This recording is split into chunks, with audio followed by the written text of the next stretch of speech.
కుటుంబ ప్రార్థనలో ఉండాలి చక్కగా. ఒకవేళ మనం కుటుంబ ప్రార్థన మానేస్తే చక్కటి ప్రణాళిక వేద్దాం. ఉదయకాలం కానీ సాయంకాలం కానీ చక్కగా బిడ్డలను కూర్చోబెట్టుకొని ఒక క్రమం.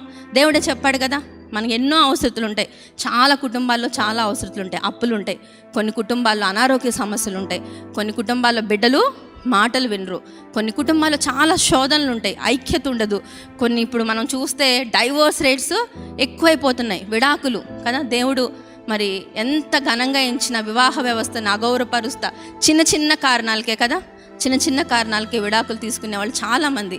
వాళ్ళలో ఏం లేదు అంటే దేవుని ప్రేమ లేదు. మరి అవన్నీ ప్రాబ్లమ్స్ సాల్వ్ అవ్వాలంటే చక్కగా ఒక కుటుంబంలో ఏం జరగాలి?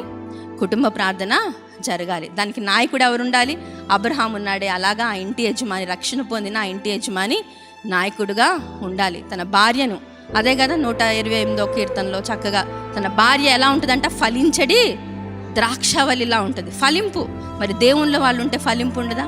ఒలీవా మొక్కల వలె ఎలా ఉంటారంట బిడ్డలు? ఒలీవా మొక్కల వలె. అలా ఒక యజమానుడు దేవుని సన్నిధిలో కుటుంబ ప్రార్థన చక్కగా జరిగిస్తా, బిడ్డల చేత చక్కటి ఆరాధన. మరి మన జీవితంలో ఎవరు మనకి భద్రత? ఎక్కడ మనకి సేఫ్టీ ఎక్కడుంది? సెక్యూరిటీ ఎక్కడుంది? స్టెబిలిటీ ఎక్కడుంది? దేవునిలోనే ఉంది. మరి మన చిన్న బిడ్డలు మరి దేవుణ్ణి స్తుతిస్తూ ఉంటే మరి ఏమన్నాడు ప్రభువారు? నేను చంటి బాలురు యొక్కయు చంటి పిల్లల యొక్క స్తుతుల మూలం ఒక దుర్గాన్ని స్థాపిస్తాను. ఒకసారి ఆలోచించండి, అసలు దేవుడే మనకు దుర్గంగా ఉంటే, దేవుడే మన ఇంట్లో ఉంటే, దేవుని సన్నిధే మన ఇంట్లో ఉంటే, ఆ చిన్న బిడ్డలు నోరు తెరిచి దేవుణ్ణి స్తుతిస్తూ ఉంటే మన ఇంట్లో ఏమైనా ఫెయిల్యూర్స్ ఉంటాయా? మళ్ళీ పైగా దేవుడు ఏం చెప్పాడు? ఎక్కడ 2-3 నా నామమును ఏకీభవిస్తే అక్కడ ఉంటానని. దేవుని సన్నిధి ఆ గృహంలో ఉంటే ఏమైనా ఆశీర్వాదానికి కొదువుగా ఉంటుందా? మనందరికి ఒక ఇల్లు తెలుసు. ఎవరిల్లు? మరియా, మార్తా, లాజరు ఇల్లు. యేసుక్రీస్తు ప్రభువారు మానవుడిగా ఉన్నప్పుడు, పరిచర్య చేస్తూ ఉన్నప్పుడు అనేక సార్లు వాళ్ళ ఇంటికి వెళ్తే వాళ్ళ జీవితం ఎలా మారిపోయింది. అంతకుముందు మార్తా ఎలా ఉంది? సణుగు కదా, పని చేస్తానే ఉంది, పరిచర్య చేస్తానే ఉంది, కంప్లైంట్ చేస్తూ ఉంది. ఆ తర్వాత ఆమె చెల్లెలు మరియా దేవుని పాదాల దగ్గర, లాజరు బయట ఉన్నాడు. కానీ దేవుడు వాళ్ళని దర్శిస్తా ఉన్నప్పుడు చనిపోయిన లాజరు కూడా బ్రతికాడు. కారణం ఏంటి? దేవుడు వారితో ఉన్నాడు. అదే కదా మోషే కూడా ప్రార్థన చేశాడు, దేవుని సన్నిధి నువ్వు మాతో వస్తేనే మా ప్రయాణం కదా. వాళ్ళ బిల్డర్నెస్లో, ఆ అరణ్యంలో వాడి ప్రయాణానికి ఏం కోరుకున్నాడు మోషే? దేవుని సన్నిధి. మరి ఆ రీతిగా ప్రభువారు ఆ ఇంటిని దర్శిస్తా, ఆ ఇంట్లో వాళ్ళు ఎలా మారిపోయారు? లాజరు అంతకుముందు బయట ఉన్నవాడు ఇప్పుడు యేసుక్రీస్తు ప్రభువారితో కూడా విందులో కూర్చున్నాడు. అంతకుముందు మార్త ఏం చేసింది? కంప్లైంట్ చేసింది. నీకేం దేవుణ్ణి ప్రశ్నించింది అనమాట. ఇప్పుడు ఏం కంప్లైంట్ చేయట్లే, కామ్గా ఏం చేస్తుంది? ఉపచారము చేస్తూ ఉంది. ఇప్పుడు మార్త పాద సన్నిధి దగ్గర నుంచి నేర్చుకుంది, ప్రభువారు ఎవరో తెలుసుకుంది కదా. ఆమె విలువైన అత్తరు బుడ్డిని తెచ్చి పగలగొట్టి యేసుక్రీస్తు ప్రభువారిని పునరుద్ధానానికి ముందే ఆయన అభిషేకించింది. ఈ సువార్త ఎంత వరకు ప్రకటించబడుతుందో ఈమె చేసిన కార్యం అంతవరకు. ఎలా వచ్చింది వాళ్ళ జీవితంలో మార్పు? దేవుని సన్నిధి, యేసు సన్నిధి వారితో ఉంది. మరి అలాగే మన జీవితంలో కూడా, మన కుటుంబంలో కూడా కుటుంబ ప్రార్థనలు ఉంటే అంత గొప్ప మార్పు మనకుండదా? మనందరికీ సుసాన్ వెస్లీ తెలుసు కదా, మనం ఎక్కువగా చెప్పుకుంటాం. ఎవరి తల్లి? John Wesley, Charles Wesley. ఇంగ్లాండ్లో రివైవల్ తెచ్చిన వాళ్ళల్లో మెథడిస్ట్ చర్చ్ ఫౌండర్, ఆమె మదర్ ఆఫ్ మెథడిస్ట్ చర్చ్ అంటారు. వాళ్ళకి 19 మంది సంతానంలో మరి 10 మంది సంతానాన్ని కోల్పోయి 9 మంది బిడ్డలు ఉంటాయి. ఆమె లైఫ్లో ఎన్నో కష్టాలు. ఆమె ఒక పాస్టర్ గారి కుమార్తె. ఆమె ఎంత మరి ఆమె భర్త అయిన శామ్యుయల్ వెస్లీ మరి కొన్ని ఆర్థిక పరిస్థితుల్లో జైల్లో ఉండాల్సినప్పుడు కడు పేదరికంలో ఆమె ఒక్కటి నిర్ణయించుకుంది, సింగిల్ మదర్గా.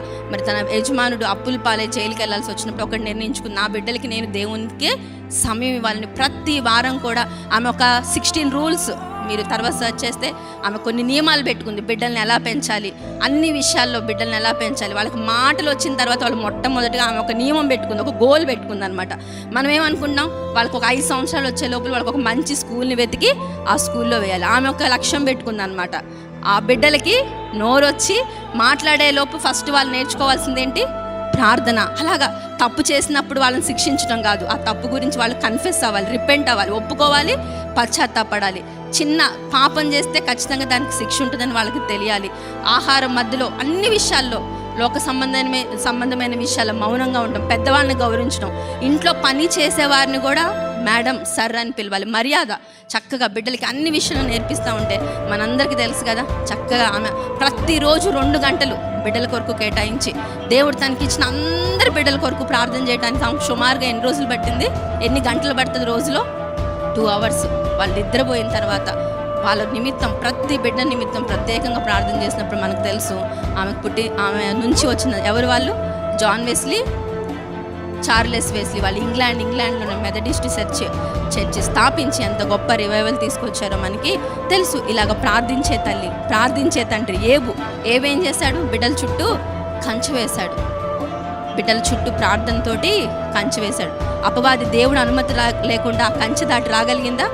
రాలేదు. మనం కూడా మన బిడ్డల చుట్టూ ఏమేయాలి? కంచె. దేనివల్ల సాధ్యం? మనం అనుక్షణం బిడ్డను కనిపెట్టుకోగలమా? ఒక్క బిడ్డున్నా, 2 బిడ్డలున్నా మనం రోజంతా ఒక మాట ఉపయోగిస్తారు కదా, కంటి రెప్పలాగా కాపాడుకుంటున్నాం. కానీ అనుకోని ప్రమాదాలు జరగవా?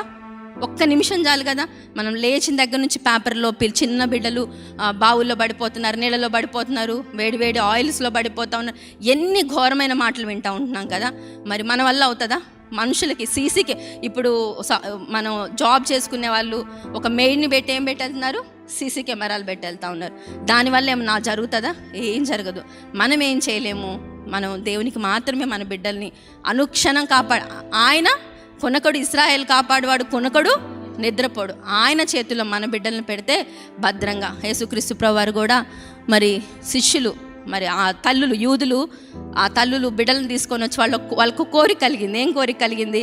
వాళ్ళ బిడ్డలను తీసుకొని వెళ్ళి యేసుక్రీస్తు ప్రభువారి దగ్గర తీసుకొని వెళ్ళి చేతులుంచి ప్రార్థన చేయించుకోవాలని ఆశ కలిగింది. ఆశ కలిగినప్పుడు చిన్న బిడ్డలు ఏం చేశారు? వాళ్ళు శిష్యులు ఆటంకపరిచారు. యేసుక్రీస్తు ప్రభువారు ఏమన్నారు మనందరికీ తెలుసు. వాళ్ళని ఆటంకపరచక నా యొద్దకు రానీయుడి అంటే ఆటంకపరచక రానీయుడు. అప్పుడు శిష్యులకు చెప్పాడు. ఇప్పుడు దేవుడు ఎవరికి చెప్తా ఉన్నాడు? మనకే, తల్లిదండ్రులైన మనకు. మనం ఏ విషయంలో కూడా ఆటంకంగా ఉండకూడదు. బిడ్డలకి, దేవునికి బిడ్డలకి మధ్య మనం ఎప్పుడూ ఆటంకంగా ఉండకూడదు.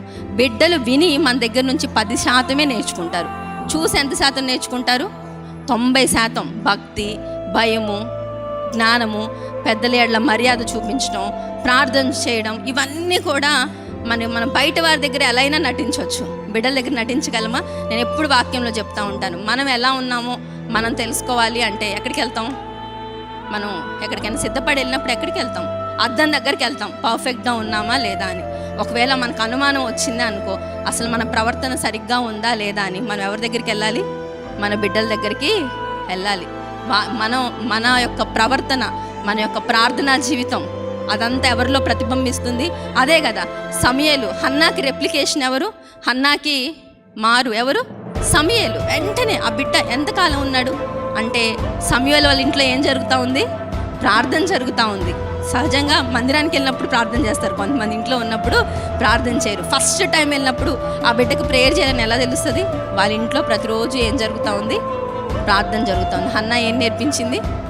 బిడ్డకు ప్రార్థన నేర్పించింది. కాబట్టి మరి మనం ఎప్పుడైతే కుటుంబ ప్రార్థన మన ఇంట్లో జరుగుతూ ఉందో మనం దేవుని నామాన్ని ఘనపరిచినట్టు, దేవుడు ఘనంగా ఇచ్చిన కుటుంబ జీవితాన్ని మనం ఆయన చిత్తాన్ని నెరవేర్చినట్టు. అన్నిటికన్నా ముఖ్యంగా మన బిడ్డల్ని ఆయన చెప్పాడు కదా, ఆటంకపరచనీయక నా యొద్దకు రండి.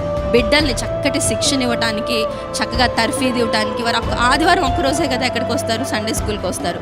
ప్రతిరోజు కూడా తల్లి తండ్రి వారి దగ్గర కూర్చోబెట్టుకొని చక్కగా మెమరీ వర్సెస్ నేర్పించడం, దేవుణ్ణి వారితో కలిసి దేవుణ్ణి స్తుతించడం, వాళ్ళని ఎంకరేజ్ చేయటం. వాళ్ళని క్వశ్చన్స్ అడిగితే బైబిల్లో ముందు ఎవరికి తెలియాలి? వాక్యం మనకు తెలియాలి. బిడ్డలు నిజంగా చాలా గొప్ప గొప్ప ప్రశ్నలు వేస్తూ ఉంటారు కదా, ముందు మనకు తెలియాలి. మనం ప్రభు దగ్గర అడిగి పొందుకొని అది ఎవరికి నేర్పించాలి? బిడ్డలకు నేర్పించాలి. మరి అలా మనం ఎప్పుడైతే మన ఇంట్లో కుటుంబ ప్రార్థన ప్రారంభమవుతుందో, మనం ఒక్కరు మారితే చాలు కదా ఇంట్లో. మరి జక్కయ్య యేసుక్రీస్తు ప్రభువుని చూడాలని ఆశపడ్డాడు కదా, కానీ రక్షణ జక్కయ్యకి వచ్చిందా? జక్క ఇంట్లోని వారందరికీ వచ్చిందా? అందరికీ వచ్చింది.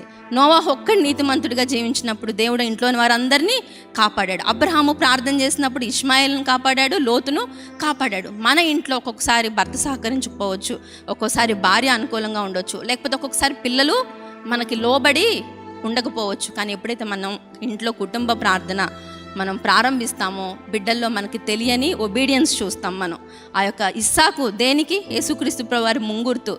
యేసుక్రీస్తు ప్రభువారు ఎలా లోబడ్డాడో ఇస్సాకు కూడా అలాగే లోబడ్డాడు. మరి ఎక్కడి నుంచి వచ్చింది కదా? మన బిడ్డలు కూడా ఆ లోబడటం అనేది ఎక్కడ నేర్పించగలము అంటే మన ఇంట్లో కుటుంబ ప్రార్థనలో నేర్పించగలం.